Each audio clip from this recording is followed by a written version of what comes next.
nai-stress o pagod na ba? Gusto ko lang may paalala sa'yo na kahit gaano ka ka-stress ngayon, huwag na huwag kang sumuko sa mga pangarap mo. Kailangan mong tandaan parati na magtiwala ka sa progress na nangyayari sa buhay mo. Dahil alam ko na minsan sobrang hirap at sobrang nakakapagod na din talaga. Magtiwala ka sa kakayahan mo. Ang dami mo nang nalagpasan ng mga malalaking problema dati. Ngayon ka pa ba susuko? Patuloy ka lang na lumaban. Ang pakiramdam mo ngayon na nahuhuli ka na sa buhay, siguro dahil nakikita mo yung mga kakilala mo o yung mga kaibigan mo, pakunti-kunti may na-achieve na sila. Parati mong tandaan na lahat tayo ay may kanya-kanyang timeline sa buhay.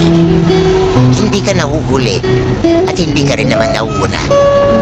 Kung nasaan ka man ngayon sa buhay mo, yan ang lesson at experience na kailangan mong pagdaanan ngayon. Lahat tayo ay may sariling kwento sa buhay na